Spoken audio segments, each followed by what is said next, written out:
Hello बच्चों, कैसे हैं आप सब। आई होप आप बहुत अच्छे से होंगे। बेटा, हमने जो टॉपिक शुरू किया हुआ है निबंध का, लास्ट वीडियो में मैंने आपको बताया था कि निबंध लेखन कैसे करना चाहिए। और आज जो मैं आपको टॉपिक लेके आई हूँ वो है दहेज प्रथा।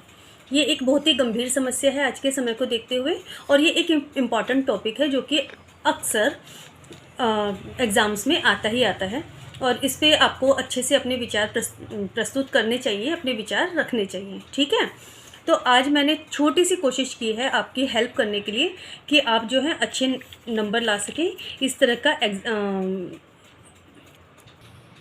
का जो है निबंध हम लेके आए हैं, और आप इस तरह का निबंध अगर आप लिखेंगे एग्ज़ाम में तो आशा करती हूँ आपके अच्छे मार्क्स आएंगे। 10 में से 9 मार्क्स तो आने ही चाहिए। मैंने कोशिश की है, आप थोड़ा सा इसको देखें और समझने की कोशिश करें। मैं पढ़ना शुरू करती हूँ और आप भी मेरे साथ साथ पढ़ना शुरू करो। और अगर कुछ प्रॉब्लम होती है तो आप मुझे कमेंट बॉक्स में कमेंट करके अपनी क्वेरीज पूछ सकते हैं। ठीक है, मैंने आपको बताया था कि निबंध जब हम स्टार्ट करते हैं तो सबसे पहले उसकी प्रस्तावना या फिर भूमिका लिखते हैं। ठीक है, तो हमने भूमिका में लिखा है कि प्रत्येक समाज में अनेक प्रकार के रीति रिवाज होते हैं। इनकी शुरुआत अच्छे ढंग से होती है, पर बाद में इनका स्वरूप विकृत होता जाता है तथा कभी कभी समाज के लिए अभिशाप भी बन जाते हैं। और दहेज प्रथा भी इस प्रकार का ही एक रिवाज है जो आज भारतीय समाज की जड़ों को खोखला कर रहा है। इसके बाद हम बताएंगे कि दहेज का आरंभ। दहेज शब्द अरबी भाषा के जहेज शब्द से बना है, जिसका अर्थ होता है सौगात। संस्कृत में दायज शब्द भी मिलता है, जिसका अर्थ होता है उपहार या दान।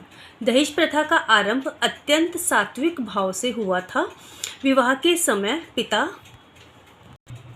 अपनी कन्या की समृद्धि एवं सौभाग्य के लिए उपहार स्वरूप कुछ ऐसी वस्तुएं दिया करते थे जिससे उसका गृहस्थाश्रम भली प्रकार से चल सके।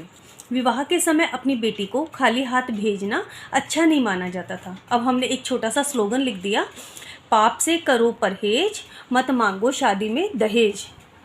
पाप से करो परहेज, मत मांगो शादी में दहेज। अब हमने जो पॉइंट बनाया है अगला, वो है दहेज का विकृत रूप, यानी कि खराब रूप। आजकल इस सात्विक प्रथा का रूप इतना विकृत हो गया है कि इसने न जाने कितने ही परिवारों को तबाह कर दिया है। कितनी ही कन्याएं इस प्रथा के कारण गृहस्थ जीवन का सुख भोगने से पहले ही मौत की नींद में सो जाती हैं, आत्महत्याएं कर लेती हैं। कितनी ही नवविवाहिता वधुओं को दहेज न लाने के कारण प्रताड़ित किया जाता है। दहेज के अभाव में योग्य कन्या अयोग्य वर को सौंप दी जाती है। कई दुष्ट भर तो स्वयं अपने हाथों से नववधु को जला देते हैं। ठीक है, फिर मैंने एक स्लोगन लिखा है, दहेज लेना मत समझो शान, दहेज लेना मत समझो शान, इसने ली बहुत मासूमों की जान, इसने ली बहुत मासूमों की जान।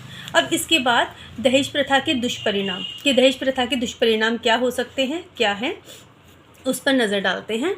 दुर्भाग्य से आज दहेज प्रथा एक बुराई का रूप धारण करती जा रही है। आज दहेज प्रेमवश देने की वस्तु नहीं, परंतु अधिकार पूर्वक लेने की वस्तु बनती जा रही है। आज वर पक्ष के लोग कन्या पक्ष से जबरदस्ती पैसा, वस्त्र, वस्तुएं मांगते हैं। यह मांग एक बुराई है। आजकल दहेज प्रथा सुरसा के मुंह के समान बढ़ती ही जा रही है। आज कन्या के चरित्र, गुणों तथा शिक्षा का कोई महत्व नहीं रह गया है। दहेज उसकी श्रेष्ठता का आधार बन गया है। यह सर्वथा गलत है और अन्यायपूर्ण व्यवहार है। फिर से एक स्लोगन लिखा है, अरमानों का मोल लगाना बंद करो, दहेज के लिए लड़का बेचना बंद करो। अरमानों का मोल लगाना बंद करो, दहेज के लिए लड़का बेचना बंद करो। जागो जागो युवा जागो। ठीक है, इसके बाद हम देखेंगे समाधान। समाधान में क्या लिखेंगे हम, दहेज प्रथा की बुराई को दूर करने के सच्चे उपाय देश के नवयुवकों के हाथ में ही हैं। अतः वे विवाह की इस प्रथा का विरोध करें तथा समाज को इससे मुक्ति दिलाएं। अपने जीवन साथी के गुणों को महत्व दें, ना कि दहेज को। कन्याएं भी दहेज के लालची युवकों को दुत्कारें तो यह समस्या तुरंत हल की जा सकती है। लड़कियों का आत्मनिर्भर बनना आवश्यक है। घर के कार्यों के अलावा अपने व्यवसाय या नौकरी पर भी ध्यान दें। इससे दहेज की मांग में कमी आएगी।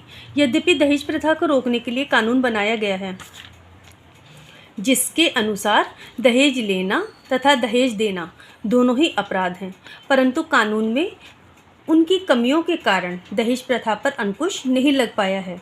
खुशी का विषय यह है कि समाज के युवा वर्ग में जागृति आई है तथा दहेज प्रथा के विरोध में वह उठ खड़ा हुआ है।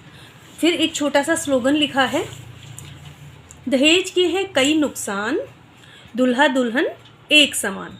इस तरह से आप इसकी एक अच्छी हैप्पी एंडिंग कर सकते हैं समाधान बताते हुए, ठीक है। और अगर आपके और भी कुछ सुझाव हैं, अगर आप इस निबंध में चेंज करवाना चाहते हैं तो आप वो मुझे कमेंट बॉक्स में कमेंट करके बता सकते हैं।